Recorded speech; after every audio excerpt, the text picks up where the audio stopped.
So this is lecture number 18 और इसमें हम आखिरी मेथड डिस्कस करेंगे नॉन होमोजीनियस इक्वेशंस को सॉल्व करने का, लीनियर इक्वेशंस को with constant coefficients. The name of the method is the variation of parameters method VPM. Now what we do in this is के ये सारी बहुत कंफ्यूजिंग बातें हैं. हम सिंगल ऑर्डर के लिए क्या करते हैं, हम ये एंड पर आएंगे. ठीक है, so what we do is कि हम एक इक्वेशन लेते हैं. ये बहुत कंफ्यूजिंग बातें हैं, इसलिए I am moving on to the example and मैं साथ साथ समझाता हूँ.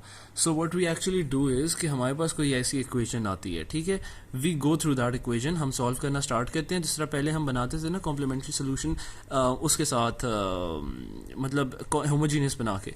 तो हम इसको होमोजीनियस कंसिडर करते हैं और कॉम्प्लीमेंट्री सोल्यूशन बनाते हैं. ई की पावर एम एक्स सपोज किया, इधर एम ई की power m x, m square e की पावर एम एक्स सपोज किया, और मतलब इस तरह मूव ऑन करते गए और एम की एक दो वैल्यूज निकाल लें. तो ये मेरे पास कॉम्प्लीमेंट्री सोल्यूशन आ गया. y is equal to c1 e की power 2x plus y is equal to c2 x e की पावर 2x, क्योंकि रिपीटेड रूट था तो यहाँ पर x आ गया.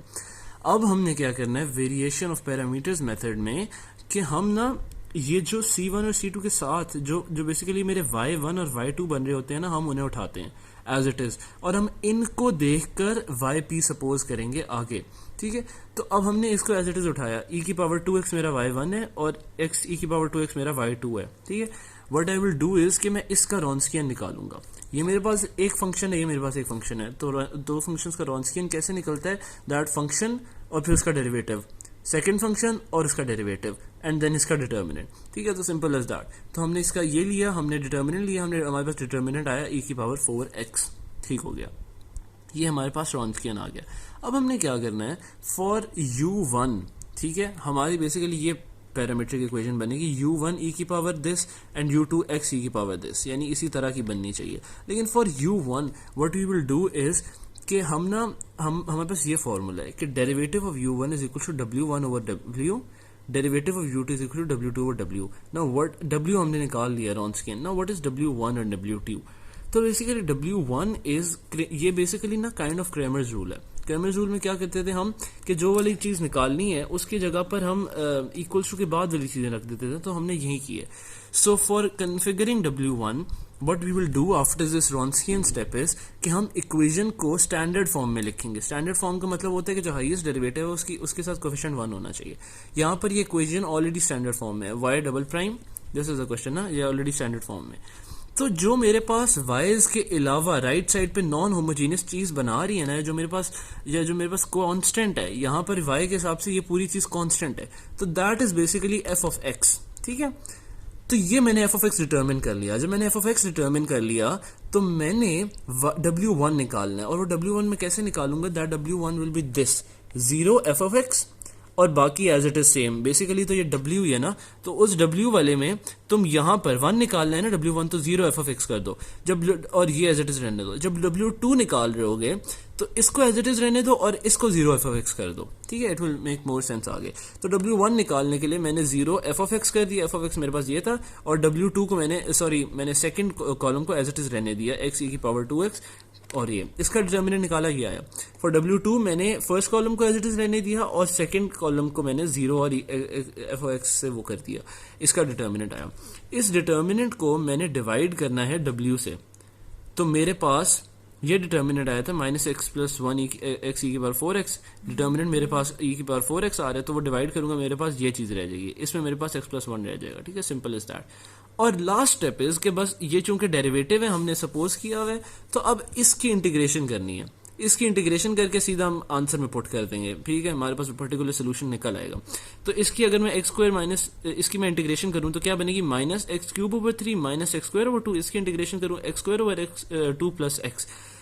ये जो मेरे पास चीज है मैंने अभी ये निकालनी है form yp is equal to u1 e की power 2x plus u2 x e की पावर 2x. मैंने u1 और u2 निकाल लिए, इसको मैं इन चीज़ों के साथ बस लिख दूंगा तो मेरा yp आ जाएगा. ठीक है, yp मैंने u1 मैंने ये निकाला है ना, तो दिस मल्टीप्लाई बाय e की पावर 2x, u2 मैंने ये निकाला है this multiply by x e की पावर 2x, ये मेरा yp है. I know this is confusing, लेकिन हम आगे एग्जांपल करते हैं, ये रट जाएगी चीज. ठीक है, तो अब मेरा जनरल सोल्यूशन क्या होता है, yc प्लस yp. yc मैंने पहले से निकाला हुआ है और yp मैंने ये निकाल लिया, तो yc plus yp will be c1 e की power 2x plus c2 e की पावर c2 x e की power 2x plus this thing. ठीक है। So this is an example. हम इसको अगली एग्जांपल सॉल्व करते हैं और हमारी ये वो हो जाएगी वो बजाय इसके कि मैं सेकंड ऑर्डर ये दोबारा करूँ example, we will move on to third order. ठीक है, कि अगर थर्ड ऑर्डर आ जाए तो हमने क्या करना है, बाकी स्टेप्स की रेपिटेशन है, आप एग्जांपल्स देखोगे तो आ जाएगा, लेकिन मैं बताता हूँ। सो सेकेंड ऑर्डर की हमारे पास लेट्स से ये एक एग्जांपल है थर्ड ऑर्डर की, d cube y over d x cube plus this. ठीक है, सबसे पहला स्टेप क्या करना था, उसको होमोजीनियस बनाकर m की वैल्यू निकालनी थी। होमोजीनियस बनाया, m की तीन वैल्यूज आई 0 प्लस माइनस आयोटा। 0 के लिए हमें पता है कि हम क्या लिखते हैं, c1 e की पावर mx, m 0 आ गया तो c1 बच जाएगा क्योंकि e की पावर 0 इज 1। ठीक है, अब बाकी इज c2, जब प्लस माइनस आयोटा आ जाता है तो हम cos और साइन की फॉर्म में लिखते हैं, तो ये c2 cos x plus c3 sin x आ गया। ठीक है, ये मैं एक्सप्लेन नहीं करूंगा, ये पहले पढ़ा हुआ है। अब हमने इसी से बेसिकली उठाने हैं y1 y2 y3, क्योंकि तीन बने हैं तो y1 y2 y3 बनेंगे। अगर मैं y1 देखूं तो c1 के साथ क्या है 1 बेसिकली, तो मेरा y1 1 हो जाएगा।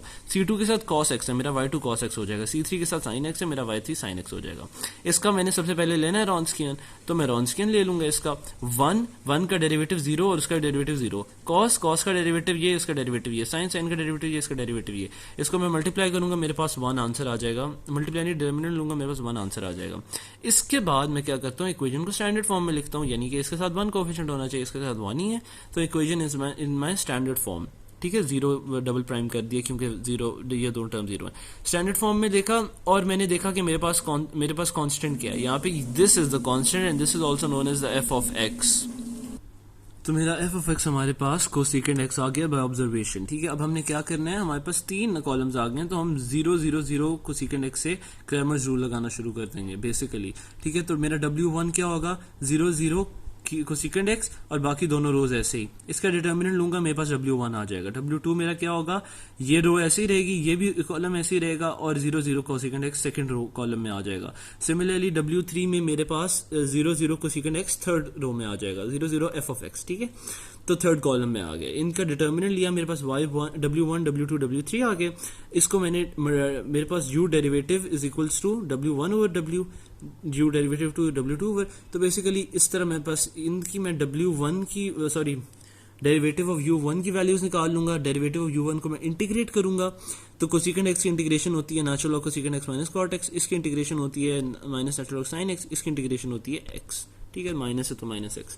अब ये मेरे पास मेरे आंसर्स आ गए। इनको सिंपली जो मैंने yp पहले लिया था उसमें मैंने पुट कर देना, तो इसको मल्टीप्लाई बाय हमने साइन x, हाँ हमने उठाए थे ये, मतलब u1 के साथ कुछ भी मल्टीप्लाई नहीं होगा, u2 के साथ cos x मल्टीप्लाई होगा, u3 के साथ sin x मल्टीप्लाई होगा। ठीक है, तो मतलब हमने यहाँ से उठाए थे ना ये, तो बस इस तरह करके हमारे पास मेरा yp आ जाएगा। yp मेरे पास आ गया तो मैंने yp और yc को ऐड कर देना है, मेरे पास ये चीज़ बन जाएगी। आगे इसकी मजीद एग्जांपल्स हैं, मजीद एग्जांपल सॉल्व करेंगे तो थोड़ी सी मजीद क्लियर हो जाएगी। If I could just revise, हमने क्या करना है, हमने सबसे पहले उसको होमोजीनियस बना के सॉल्व करना है। हमारे पास रूट्स आएंगे, तो रूट से हम जनरल फॉर्म में इक्वेशन बना लेते हैं, ये हमने बहुत पहले लेक्चर में सीख लिया है। ठीक है, उसके बाद कॉन्स्टेंट्स के साथ जो भी फंक्शन मेरा आ रहा है उसको हमने सपोज करना है। इसके साथ फंक्शन 1 है, इसके साथ फंक्शन cos x है, इसके साथ फंक्शन sin x है। y1 y2 y3 किया, इसका रॉन्स्कियन निकाला। रॉन्स्कियन निकालना हमें आता है। रॉन्स्कियन निकालने के बाद हमने f ऑफ x आइडेंटिफाई किया। वो कैसे आइडेंटिफाई किया, इक्वेशन को स्टैंडर्ड फॉर्म में लिखकर जो हमारे पास कांस्टेंट बन रहा था, वो आइडेंटिफाई करने के बाद हमने उससे बारी बारी, अगर w1 है तो फर्स्ट कॉलम को रिप्लेस कर दिया, फर्स्ट कॉलम को ये बना दिया, w2 है तो सेकंड कॉलम को ये बना दिया, एंड w3 है तो थर्ड कॉलम को ये बना दिया, बाकी को एज इट इज रहने दिया। डिटर्मिनेंट्स निकाले, वैल्यूज निकाली, एंड देन उसके बाद इसका मतलब इसको w से डिवाइड किया और फिर एंड लास्ट में इंटीग्रेट करके मल्टीप्लाई कर दिया इक्वेशन के साथ एंड आंसर लिख दिया। This is it.